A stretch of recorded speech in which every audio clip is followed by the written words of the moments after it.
सुनिए कहानी प्रीति पुरातन लखई न कोई। मामा जी जार जार रो रहे थे, फपक फपक कर रो रहे थे। कुछ कहने का प्रयास करते तो गला रुंध जाता और कोई टूटा फूटा स्वर निकलता भी तो उनकी मर्मांतक पीड़ा को ही बयान कर जाता। उनके आजू बाजू खड़े लोग सकते में थे। 93वें वर्ष के शांत संयत गरिमामय व्यक्ति को इस व्याकुल रूप में देखकर सब स्तब्ध थे।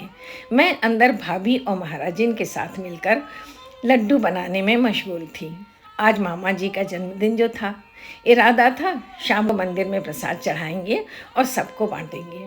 आवाज़ सुनकर मैं दौड़ी दौड़ी बाहर आई। देखा मामा जी वरांडे में अपनी इजी चेयर पर आगे की ओर झुके हुए सिर थाम कर बैठे हैं। छड़ी एक और गिरी हुई है। उनका अटेंडेंट मूक दर्शक बनकर खड़ा है और सामने छोटा पोता अक्षर सिर झुकाए रुआं सासा हो रहा है।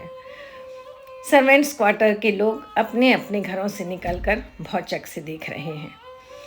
इधर कुछ दिनों से मामा जी अंतर्मुखी होते जा रहे थे। न स्वयं बात करते थे और न किसी को बात करने की मोहलत ही देते थे, जैसे भीतर ही भीतर घुट रहे हों। इसी कारण सुबह से किसी की हिम्मत नहीं हुई थी कि उन्हें गर्मजोशी से जन्मदिन की बधाई देता। लेकिन पोते कैप्टन अक्षर को तो इस माहौल का आभास था नहीं। वह तो अपनी पोस्टिंग से छुट्टी लेकर सिर्फ दादाजी के जन्मदिन पर सरप्राइज़ देने चला आया था। टैक्सी से उतरकर घर के अंदर आने की भी देर नहीं की और तपाक से अपने बैग से गिफ्ट पैक निकालकर एक बढ़िया वाली शर्ट देते हुए ज़ोरदार आवाज़ में जन्मदिन की बधाई देने लगा। दादाजी, हमारी शुभकामना है कि आप 100 वर्ष तक जिएं। आप कहते हैं ना कि इंसान की पूरी आयु 100 वर्ष की होती है। बस केवल 7 साल में ही आपका टारगेट पूरा हो जाएगा। यह सुनना था कि इतने दिन तक जो ज्वालामुखी भीतर ही भीतर सुलग रहा था फूट पड़ा। मामा जी अचानक से गुस्से में आ गए और कहने लगे, यही कहने तुम यमदूत के समान सामने आ गए? तुम मुझे 7 साल जीने का मशवरा दे रहे हो या 7 बार उम्र कैद काटने का फरमान? जानते नहीं हो क्या कि तुम्हारी दादी के देहांत के बाद से मैं कैसा महसूस करता हूँ? आदत बन गई थी वो मेरी। मैं तो पल भर भी उनके बिना नहीं जीना चाहता, पर गम खाकर जिंदगी बिता रहा हूँ। तुम सब फल फूल रहे हो। कौन तुम्हें अपने दुख से दुखी करे? पर परमात्मा ही जानता है। क्रमशः यही आवेग क्रंदन के रूप में परिवर्तित हो गया था। मैंने कंधे पर हाथ रखा। शांत हो जाए मामा जी, मामी तो है नहीं, अब आप हम सब के बीच बने रहे, यही तो हम सब चाहते हैं। मामा जी सुनते रहे, शांत भी हो गए और सामान्य होकर सॉरी भी कह दिया। पर उनकी व्यथा मेरे मन में उतर आई। मेरे हम सफ़र, मेरे हम नवा मुझे दोस्त बन के दगा न दे।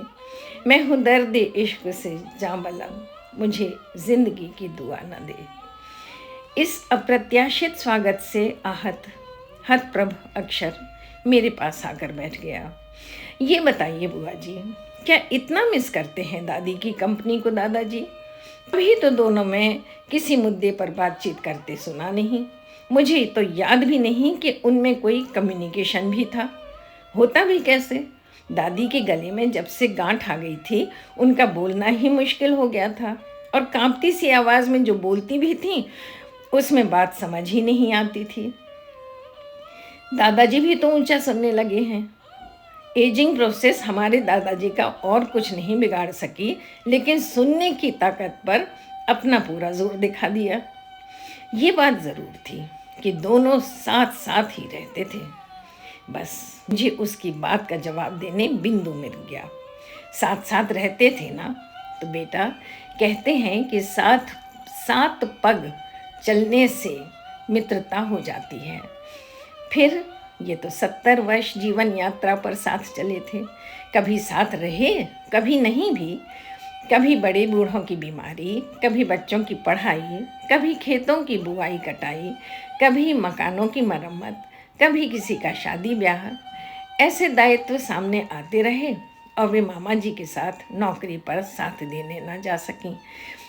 तब आज जैसे पल पल जोड़कर रखने वाले सोशल साइट तो थे नहीं, बस एक अंडरस्टैंडिंग होती थी जो मन से मन का तार जोड़े रखती थी, कहती थी, सुनती थी। यहाँ शब्दों से नहीं, संवेदना से कम्युनिकेशन होता था। तुम यकीन नहीं करोगे अक्षर कि बड़ों के सामने पति पत्नी का आपस में बात करना भी तब आउट ऑफ एटिकेट माना जाता था, अशालीन व्यवहार माना जाता था।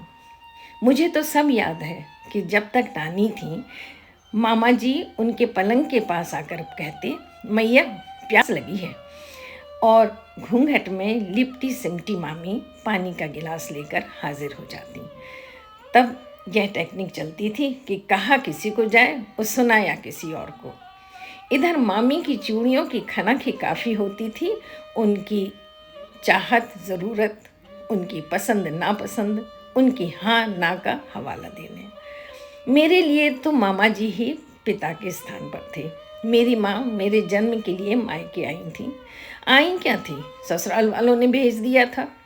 यूँ तो रिवाज था कि पहली संतान ससुराल में हो, पर जापे के खर्च से बचने उन्हें बहू का अमीर पीहर ही सही लगा।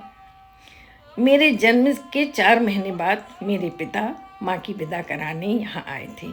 तभी कोई मनहूस एपिडेमिक फैला था और वे उसमें चल बसे। जिस घर में साल भर पहले माँ दुल्हन बनकर गई थी, उसी घर में विधवा के रूप में जाना पड़ा। कठोर रीति रिवाज, कड़े व्रत नियम तो थे ही, ताने उलाहने भी कम नहीं थे। बिटिया जनी है, कोई बेटा तो पैदा किया नहीं वंश चलाने के लिए। माँ बेटी की कीमत उनकी नज़र में थी निकली हुई जली मलाई से अधिक नहीं थी। देखने सुनने वालों से जब मामा जी के पास तक खबर पहुंची तो वे अपनी बहन को साथ ले आए। ज़र ज़ेवरात वहीं छूट गए, पर खुली सांस लेने का अधिकार मिल गया। माँ का पुनर्स्थापन हुआ एक शिक्षिका के रूप में। माँ के तबादले होते तो मामा मामी के साथ ही मैं रही आती। मेरा स्थान घर में बड़ी बेटी का हो गया और मेरे अभिभावक के कॉलम में मामा जी का नाम लिखा जाने लगा। सारे जीवन बस एक कमी खटकती रही कि हमारे पास पिता का कोई फोटोग्राफ नहीं था। मैं अपने पिता के चेहरे की आउटलाइन भी नहीं बना सकती थी, क्योंकि मेरी शक्ल मेरी माँ के ऊपर गई थी। मामा मामी ने पढ़ाई लिखाई के साथ ही जो पाठ पढ़ाया था वह था स्वावलंबी बनना। एक बार रेडियो पर फिल्म अमीर गरीब का गीत सुनकर कहने लगे, भाई मुझे ऐसी महिला अपने घर में नहीं चाहिए कि बैठ जा बैठ गई, खड़ी हो जा खड़ी हो गई, घूम जा घूम गई, झूम जा झूम गई। अरे नारी शक्ति में अपनी सोच का मादा होना चाहिए, उसे जाहिर करने की कुव्वत होना चाहिए। क्या करना है क्या नहीं इसका निर्णय लेने का साहस होना चाहिए, स्वयं का विवेक होना चाहिए। तो क्या यह मामी की गहरी सोच और विवेकपूर्ण नीति ही थी? संपूर्णतया पति की अनुरूपता और पति से अर्धनारीश्वर जैसी संलग्नता। तभी तो उनका जीवन इतना प्रेममय, इतना रसमय और इतना मधुमय था। मामी सहज भाषा में समझाती, जीवन पथ पर केवल चलते जाना है। झाड़ झंखाड़ आए तो उखाड़ कर फेंक दो, गड्ढे आ जाएं तो या भर दो या रास्ता बदल लो, और हर मौसम के हिसाब से खुद को ढाल लो। मामा जी के रोज़मर्रा के काम यानी खाना दवा वगैरह को वे कभी नौकरों पर नहीं छोड़ती थीं। पर तब कितनी सुहाग भरी लगती थी मामी, जब मामा जी के गर्म कपड़े सहेज कर नेफ्थलीन की गोलियां डालकर बड़े बॉक्स में रखवाती, जब उनके कपड़ों में कलफ लगवाती, जब उनके जूतों को खुद खड़े होकर पॉलिश करवाती, और जब उनके टेनिस रैकेट को खुद केस में फंसाती, जब उनके कप तमगे पॉलिश करवाकर खुद सेल्फ में सजाती, जब उनकी निजी लाइब्रेरी की पुस्तकों को करीने से लगवाती। मामी घी में सने हुए सिंदूर की बड़ी सी गोल बिंदी माथे पर लगाती थीं और ज़रा सी मेहनत करने पर शरीर की गर्मी से घी पिघल जाता और सिंदूर दमकने लगता था। एक बार मामा जी की कुंडली में ज्योतिषी ने मार्केश योग देख लिया था। मामी ताड़ गई थी, पर कितने आत्मविश्वास से उन्होंने कहा था, अरे सावित्री ने तो पति की सेवा की थी 1 वर्ष और मैंने की है 60 वर्ष। यमराज से पति के प्राणों का वरदान मांगने का अधिकार मेरा तो कई गुना बड़ा है।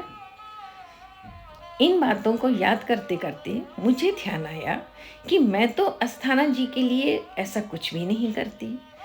हम में तो कभी ऐसी आत्मीयता बनी ही नहीं।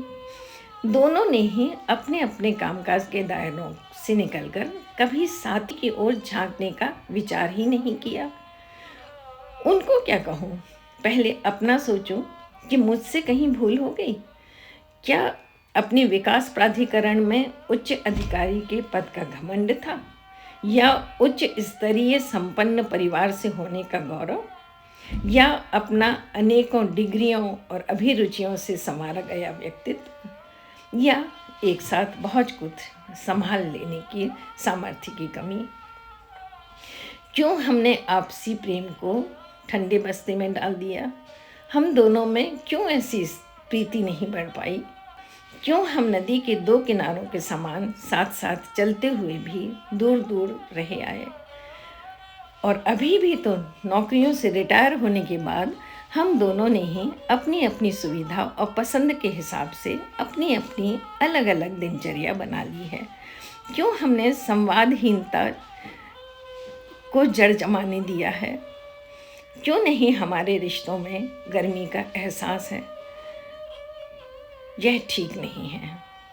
आज मामा जी का बिलख बिलख कर रोना उनकी पुरातन प्रीति को जीवंत कर रहा था।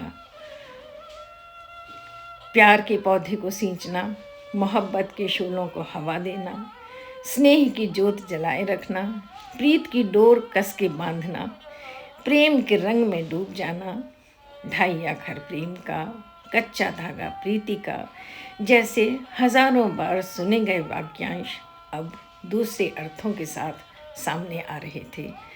फिल्मी डायलॉग से लगने वाले इन जुमलों में कितना गहन दर्शन छुपा है। इन सीधे सरल मंत्रों की महत्ता को मैंने क्यों नहीं समझा? खैर, अब लो न सानी अब ना न से हो। उसी समय मामा जी और मामी के प्रति मन में एक ईर्ष्या का सा भाव जागा, जिसे मैंने अपने लिए शुभ संकेत ही माना। नमस्कार।